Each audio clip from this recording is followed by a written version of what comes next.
Mukunda jewellers మొట్టమొదటి factory outlet ఇప్పుడు కూకట్పల్లి, కొత్తపేట్, సోమాజిగూడ మరియు ఖమ్మంలో.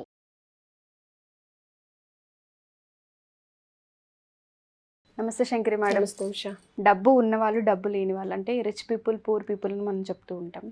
చాలా డిఫరెంట్ మైండ్ సెట్స్ ఉంటాయి. ఉన్న వాళ్ళకేమో ఇంకా అట్రాక్ట్ చేయాలి, ఇంకా మన దగ్గర తెచ్చుకోవాలన్నట్టుగా ఉంటే, లేని వాళ్ళకి మాత్రం మా దగ్గరికి ఎందుకు రాదు, మేము కష్టపడుతున్నాం, మేము సంపాదించాలనుకుంటాం, బట్ మా కష్టానికి ఆ విలువ సరిపోవట్లేదా, లేకపోతే ఆ వచ్చిన అమౌంట్ సరిపోవట్లేదు అని మాట్లాడుతూ ఉంటారు. ఆ డిఫరెన్స్ని ఫస్ట్ ఎక్కడ మార్చాలి అంటారు? థాట్స్ని ఎలా మార్చాలి అంటారు? చాలామందికి డౌట్స్ ఉంటూ ఉంటాయి. మేము అట్రాక్ట్ చేయలేకపోతున్నామని, డబ్బు ఉన్నవాడికే వస్తుందని, వాళ్ళ దగ్గరే ఉంటుందని మన కామెంట్స్లో చదువుతూ ఉంటాం మనం, లేకపోతే మన ఎవరైనా చుట్టుపక్కల వాళ్ళు అంటుంటే వింటూ ఉంటాం. ఫస్ట్ వాటిని మనం ఏ విధంగా ఓవర్కమ్ చేయొచ్చు అంటారు? ఫస్ట్ డబ్బు ఉన్న వాళ్ళని చూసి ఈర్ష్య పట్టడం మానేస్తే ఆటోమేటిక్గా మైండ్ సెట్ కవర్ అయిపోతుంది. అవును. ఎప్పుడు కూడా మన దగ్గర లేదు అనే రాగానే వాడి దగ్గర చాలా ఉంది, వాడికి ఎక్కడి నుంచి వస్తుందో, ఎలా సంపాదిస్తున్నాడో, అయినా వాళ్ళు ఏం న్యాయంగా సంపాదించట్లేదు అంటే మనకి వచ్చినటువంటి థాట్స్ అన్నిటి మీద వాళ్ళ మీద రుద్దేస్తుంటాం.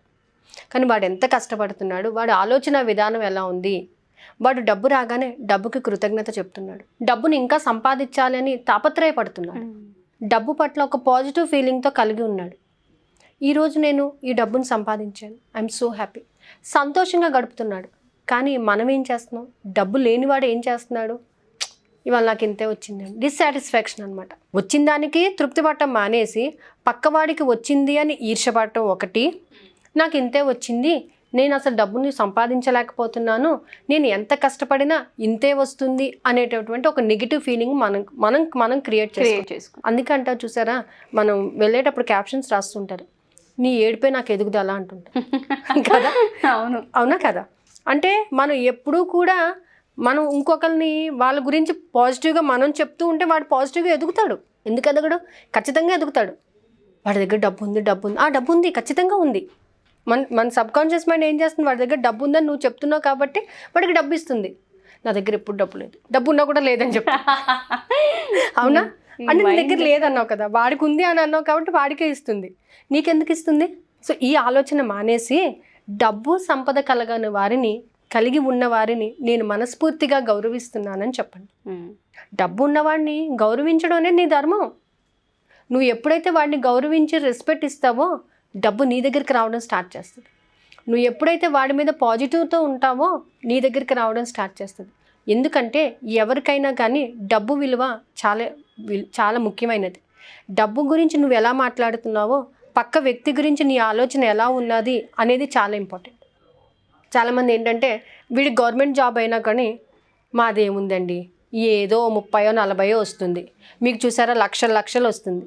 నువ్వు 30-40 అన్నావు కదా, నీకు 30-40లోనే నువ్వు కూర్చుంటావు, వాడిని పొగుడుతున్నావు కదా. ఉన్నదాంతో సాటిస్ఫై అవ్వరు మేడం. సాటిస్ఫాక్షన్ కూడా కాదు, అక్కడ ఏంటంటే ఒక నెగిటివ్ థింకింగ్ అనమాట. మేము పొద్దుస్తమానం చేసినా ఇంతే వస్తుందండి, ఇంతే వస్తుందని నువ్వు చెప్తున్నావు. అక్కడ లేదు, నేను చాలా బాగున్నాను అని చెప్పండి. మీకు ఎక్కడా కూడా లోటు లేకుండా జరుగుతుంది ఫస్ట్. అందుకే డబ్బు సంపద గలవారిని నేను మనస్ఫూర్తిగా గౌరవిస్తున్నాను. ఇంకొకటి ఏంటంటే మనకు ఎవరైనా డబ్బులు ఇవ్వాల్సి ఉన్నా ఇమ్మీడియట్గా వాడిని తిట్టేస్తుంటాం, ఇమ్మీడియట్గా వాడిని తిడతాం. ఏమని? వాడు ఇంకా ఇవ్వలేదు, వాడు అలాంటోడు ఇలాంటోడు అని తిడతాం. అది మానేసేయండి. వాడు చాలా మంచివాడు, ఏదో అవసరానికి వాడు ఇవ్వలేదు, ఓకే కొంచెం టైం ఇద్దాం వాడికి. పోనీ మీరు అలా అనుకోకపోయినా వాడు సమృద్ధిగా ఉండి నా డబ్బు నాకు ఇచ్చినందుకు కృతజ్ఞత అని చెప్పండి. ఖచ్చితంగా వాడి సమృద్ధితో వచ్చి మీ డబ్బు మీకు ఇస్తాడు. అంతే తప్ప వీడు ఎప్పుడూ ఇంతే, వీడు ఇలాగే ఉంటాడు, వీడి ఆలోచన ఇంతే అని నీ ఆలోచన నువ్వు నెగిటివ్ చేస్తున్నావు. అందుకని డబ్బు విషయంలో, ఎస్పెషల్లీ డబ్బు విషయంలో ఎప్పుడూ కూడా డబ్బు ఉన్న వాళ్ళ మీద నువ్వు పాజిటివ్గా ఆలోచించాలి. డబ్బు ఉన్నవాడు ఏం చేస్తాడంటే వాడికి వచ్చిన దానికి వాడు ఇంకా ఎలా సంపాదించాలి, ₹1 వచ్చింది, ఈ రూపాయిని 100 ఎలా చెయ్యాలని ఆలోచన చేస్తాడు. ఇక్కడ నువ్వేం చేస్తున్నావు? నీకు వచ్చిన దాన్ని పక్కవాడితో కంపేర్ చేసుకుని అయ్యో నాకు ఇంతే వచ్చింది అంట. సో అక్కడ అదేంటి, అక్కడ మనం చేసేది నెగిటివ్ థాట్, వాళ్ళ మీద పాజిటివ్ థాట్. వాళ్ళకి నువ్వు పాజిటివ్ థాట్ ఇస్తున్నావు కాబట్టి డబ్బు వాళ్ళ దగ్గరికి వెళ్తుంది, నీ దగ్గరికి ఎందుకు వస్తుంది? ఏదైనా ఖర్చు పెట్టేటప్పుడు మీకు డబ్బు ఉంది కాబట్టి మీరు కొనుక్కుంటారండి, మేము కొనుక్కోలేమండి అని చెప్తూ ఉంటారు. ఉన్నా కొనుక్కోరు, హ్యాపీగా ఫీల్ అవ్వలేరు, హ్యాపీనెస్ని ఎంజాయ్ చేయలేరు, ఉన్నదాన్ని సాటిస్ఫై అవ్వలేరు. అప్పుడు ఏమవుతుంది? నీ సబ్కాన్షియస్ మైండ్ నీ డిస్సాటిస్ఫాక్షనే తీసుకుంటుంది, నిన్ను ఇంకా తక్కువ చేస్తుంది. లేదు లేదు అంటే లేదు, పోయింది, అయిపోయింది. వస్తుంది, ఖచ్చితంగా డబ్బు వస్తుంది. నేను నిత్యం డబ్బుని ఆకర్షిస్తున్నాను, డబ్బు ఎప్పుడు నా దగ్గరే ఉంటుంది అని పాజిటివ్గా చెప్పండి ఒకసారి. డబ్బు ఎప్పుడు నాతోనే ఉంటుంది, నా వ్యాలెట్, నా బ్యాంక్ బ్యాలెన్స్ ఎప్పుడు సమృద్ధిగా ఉన్నాయి. వినడానికి ఎంత బాగుంటుంది. అవును, అలా చెప్పడం వల్ల కూడా సమృద్ధి అనేది పెరుగుతుంది. అక్కడ పాజిటివ్ థింకింగ్ అనేది డెవలప్ అవుతుంది. ఎప్పుడు కూడా మా దగ్గరే ఉందండి, ఇవాళ జీతాలు వచ్చినాయి, అయిపోయినాయండి, మొత్తం అయిపోయింది, మళ్ళీ జీతం వచ్చే వరకు అలా చూస్తూ ఉండాలి. అదే కంటిన్యూ అవుతూ ఉంటుంది. ప్రొలాంగ్ అయిపోతుంది. ఎన్ని సంవత్సరాలు అయిపోయినా అదే ప్రొలాంగ్ అయిపోయింది. ఇవాళ నేను డబ్బును ఆకర్షిస్తున్నాను, డబ్బు నన్ను ఆకర్షిస్తుంది. ఎందుకంటే డబ్బుకి నేనంటే చాలా ఇష్టం, నాకు డబ్బు అంటే ఇష్టం, డబ్బుకి నేనంటే చాలా ఇష్టం అని చెప్పండి. నిజంగా డబ్బు మిమ్మల్ని ఇష్టపడుతుంది, మీ దగ్గరికి వస్తుంది. నేను డబ్బుని ప్రేమిస్తున్నాను, ఎస్, డబ్బు కూడా నన్ను ప్రేమిస్తుంది. మేమిద్దరం మంచి ఫ్రెండ్స్ అని చెప్పండి. చెప్పడానికి ఎంత బాగున్నప్పుడు నిజంగా డబ్బు మన దగ్గరికి వచ్చినప్పుడు అంత బాగుంటుంది. ఆ ఫీల్ అనేది వేరు, ఆ ఫీల్ వేరే ఉంటుంది. అందుకని ఏంటంటే డబ్బు సంపద ఉన్నవారిని నేను మనస్ఫూర్తిగా గౌరవిస్తున్నాను. మనస్ఫూర్తిగా నువ్వు గౌరవించినప్పుడు అబ్బా మీరు ఇంకా సంపూర్ణవంతులు అవ్వాలి అని వాళ్ళని దీవించారనుకోండి, మీ దగ్గరికి సమృద్ధి వస్తుంది. అది లేకుండా వాడు బాగున్నాడు, వాడు ఇలా అయిపోయాడు, వాడు అలాగా, అది ఇది ఏమవుతుందంటే వాడు ఇలా అవ్వాడే అనగానే నీకే అవుతుంది. అది అంటే మనం ఏం చేస్తున్నామో అదే రివర్స్ అవుతుంది మనకి. అందుకే అంటారు యద్భావం తద్భవతి, నువ్వు ఏమనుకున్నావు అదే జరుగుతుంది. వాడు సమృద్ధిగా ఉన్నాడు, ఎస్ వాడు సమృద్ధిగా ఉన్నాడు, నీ గురించి నువ్వు అనుకోవట్లేదు, వాడి గురించి అనుకుంటున్నావు. కాబట్టి నీ యొక్క ఆలోచన విధానాన్ని మార్చుకొని నువ్వు ఎప్పుడైతే సమృద్ధి అనేది నీ సైడ్ నుంచి కూడా నువ్వు ఎప్పుడైతే అనుకుంటావో ఖచ్చితంగా వర్కౌట్ అవుతుంది. ఓకే, చాలామంది మనల్ని అడుగుతూ ఉంటారు, నెగిటివ్ మైండ్ సెట్ అనేది ఉంది, ఏం చూసినా మాకు నెగిటివ్గానే కనిపిస్తుంది, మాకు పనులు అవ్వట్లేదు, మాకు అంత ఇంట్రెస్ట్ రావట్లేదు చేసే వాటిపైన అంటూ ఉంటారు. అఫర్మేషన్ చేస్తున్నాం, విజువలైజేషన్ చేస్తున్నాం, చాలా టెక్నిక్స్ మేము పాటిస్తున్నాం, మాకు వర్కౌట్ అవ్వట్లేదు అంటూ ఉంటారు. దానికి సంబంధించి ఒకసారి మీ సైడ్ నుంచి అలాంటి పీపుల్ ఎవరైతే ఉంటారో వాళ్ళకి ఒక ఛాన్స్, మళ్ళీ వాళ్ళ స్టోరీని క్రియేట్ చేసుకోవాలనుకున్నా, వాళ్ళ లైఫ్ని చేంజ్ చేసుకోవాలనుకున్నా అసలు ఏం చెప్తారు? దీంట్లో ఏంటి అని అంటే ఐ అబ్జర్వ్డ్, ఇప్పుడు వచ్చినటువంటి జాయిన్ అయిన వాళ్ళందరూ కూడా ఒక రకమైనటువంటి స్ట్రెస్ ఫీల్ అవుతున్నారు. అంటే మైండ్ మీద ఎక్కువ టెన్షన్ తీసేసుకుని ఆ టెన్షన్ నుంచి బయటపడలేక ఎన్ని టెక్నిక్స్ వాడినా కూడా ఎక్కడో కొంతమందికి ఇంకా పెయిన్ అనేది ఉంది. సో ఆ పెయిన్ నుంచి వాళ్ళు రిలీవ్ అవ్వాలి అని అంటే they have to do some meditation.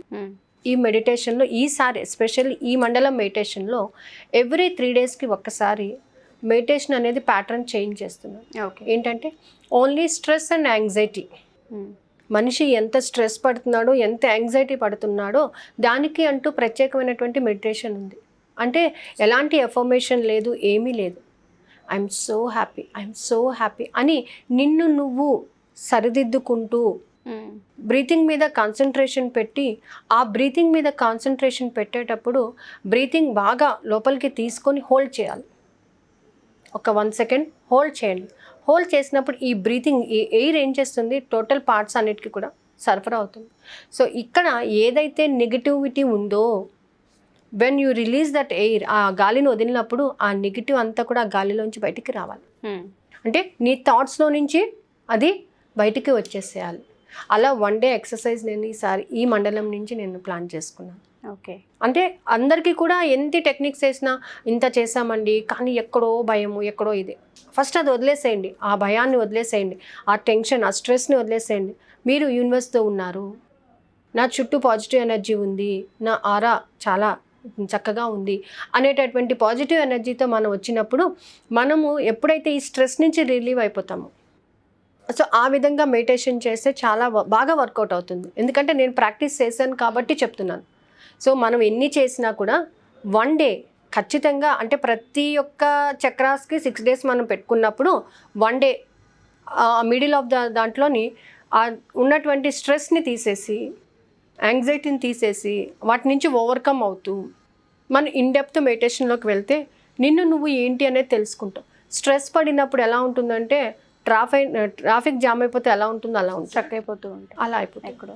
So అది క్లియర్ అవ్వాలి అని అంటే, నువ్వు దాని నుంచి క్లియర్ అయిపోయి బయటకు రావాలి అని అంటే నీ యొక్క ఆలోచన విధానం చక్కగా ఉండాలి, నువ్వు చూసేటటువంటి విధానం చక్కగా ఉండాలి, ఎలాబరేటెడ్గా ఉండాలి.